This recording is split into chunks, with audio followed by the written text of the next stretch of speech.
Mitch Brown, and I'm going to talk to you a little bit today about addiction in the United States. How many people know someone who suffers or has suffered in the past from addiction? Addiction is derived from a Latin term meaning enslaved by. Merriam-Webster defines addiction as a strong and harmful need to have something or to do something. Some things can be anywhere from smoking, eating, drinking, gambling, to harder substances, heroin, cocaine, methamphetamine, etc. So for the next few minutes, I'm just going to talk to you guys about some statistics, the dangers of addiction, and some places where addicts are able to get help to stay clean, get clean, and hopefully stay clean.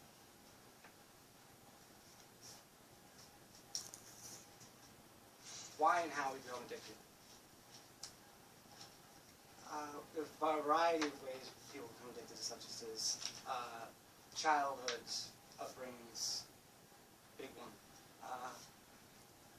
Whether it be a broken household, missing a parent, parents are addicts, there may be some abuse going on in the family, whatever. These are all things that can lead into addiction. Secondly, it's pleasurable. People take comfort in their addiction. That's probably why they turn to it in the first place. Whether life is in shambles or things aren't going well for them, whatever it may be, somehow got to this substance, to make you feel good, and using this to, when things are down, bring you up. And third would be accidentally or unknowingly. For instance, if you have a sports injury and say you tear an ACL, doctor prescribes you a month's worth of painkillers, Vicodin. You take them as prescribed, finish your medicine, and after that month, a couple days later, you feel really crappy, and that could be due to opiate withdrawal. And now suddenly you're addicted to a substance that you had no plans taking in the first place. So that's the accidentally. The unknowingly would be just not knowing enough about addiction, period. And that's, I would say, where my school personally failed was, they hardly touched on addiction. I feel that if maybe when you get to kids, when they're a little more impressionable, that could possibly compel people to stay away from addiction if they're aware of the dangers of it. So, since we know a few things about how we get addicted, now we can talk about some of the dangers of addiction and some statistics as well. Okay. So, statistically, location. Location can dictate the price and availability of substances. So, for instance, heroin addicts are found more or less closer to urban areas, as where methamphetamine users, it's more of a rural thing. Not to say both can't be found in each place, because they can, it's just usually more readily available in these areas. So, the Treatment Episode Data Center did a study, and in the comparison of rural and urban substance abuse treatment admissions, rural admissions tended to be younger and less ethnically diverse, and rural admissions were also more likely to report alcoholism, 49% to 36% compared to the urban admissions, and they're also more likely to report non-heroin opiate admissions, such as pills, things of that nature, painkillers, 10.6% versus 4% compared to the urban. However, urban admissions were more likely to report primary use of both heroin and cocaine, heroin 20% to 3%. So, that's a pretty big gap in numbers compared to urban to rural. And cocaine 11% to 5%, which is, cocaine's a little more found everywhere throughout the country. Age. Age can be another determining factor in addiction. The rate of current illicit drug use varies by age, definitely. Results from 2010 National Survey on Drug Use and Health found that the highest rate of illicit drug use was between 18 to 20-year-olds at a whopping 23%. And not far behind was 21 to 25-year-olds at 20%, 20.5% actually. So the sample audience, 20% of 21 to 25-year-olds had used drugs in the last month, and almost 24% of 18 to 20-year-olds had used drugs in the last month. From there, the rates drop. They generally decline with age, although in some spots more than others. And not all drops were significant either between age groups.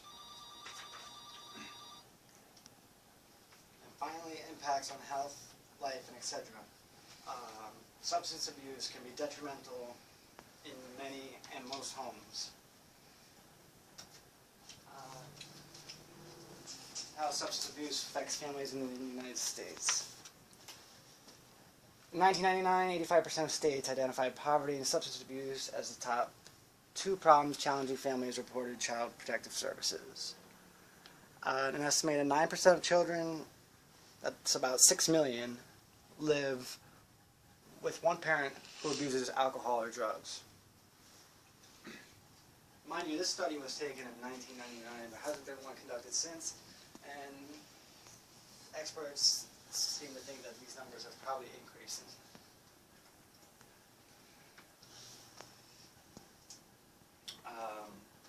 This shows you how prolonged opiate use affects the body. This can come with drowsiness, confusion, memory loss, fatigue, hallucinations, respiratory depression, constipation, sexual dysfunction. And that's without even using a needle. If you inject opiates, it can cause brain abscesses, lung abscesses, endocarditis, diseases such as hepatitis, HIV, infected and collapsed veins, and that's just to name a few things. The list goes on and on. It's I think it's pretty bad. Here's how prolonged use of methamphetamine affects the body. Same deal here. You grind your teeth down to nothing. Sweating, numbness. You get shortness of breath. You can never catch up. But the biggest thing with methamphetamine is that it causes very bad psychological problems in the brain that never seem to get right again. Finally, here's how prolonged cocaine use affects the body. Again, here's cocaine is sort of on the same boat as methamphetamine as being an upper, and with the grinding of the teeth, and your lungs, your throat soreness, your hoarse voice, your nose runs, you can cause a deviated septum from sniffing too much cocaine.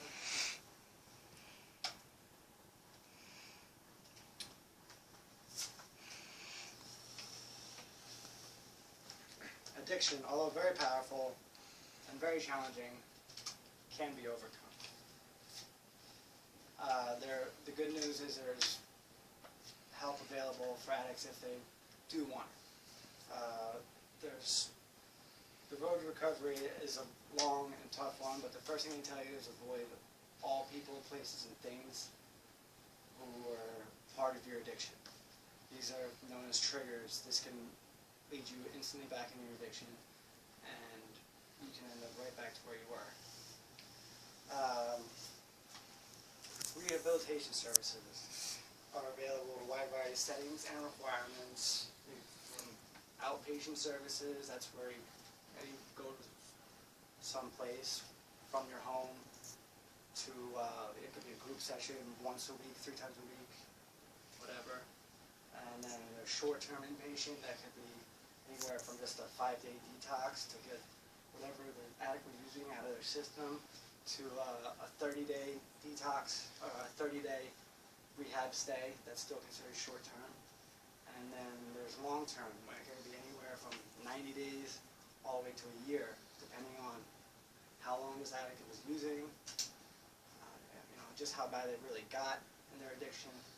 There's a lot of factors play into how long you end up staying in rehab services for. And in addition to rehab services, there's also support groups, NAAA, etc. And there you can find a sponsor. That sponsor is someone you can call when you're feeling like using or you're not feeling so good about yourself. These are people who have been in the program for a while. They've really worked it. They know how to do things, and they have valuable information to pass on to you. And they can, they really have good things to offer the struggling addicts. And so, in the beginning of the speech, I asked if anybody knew anybody who suffered from addiction, and hopefully, if you do, this will give you some insight, maybe possibly be able to help them, or maybe after hearing this, it changed your mind and maybe you think, wow, maybe somebody I know is addicted to something. I just didn't know it. So, I told you how addiction manifests, how it affects us as a country, and how you can get some help for it. Finally, before I go, I'd just like to close with a quote. What lies behind us and what lies before us are tiny matters compared to what lies within us. And I'd be happy to answer any questions that anyone has.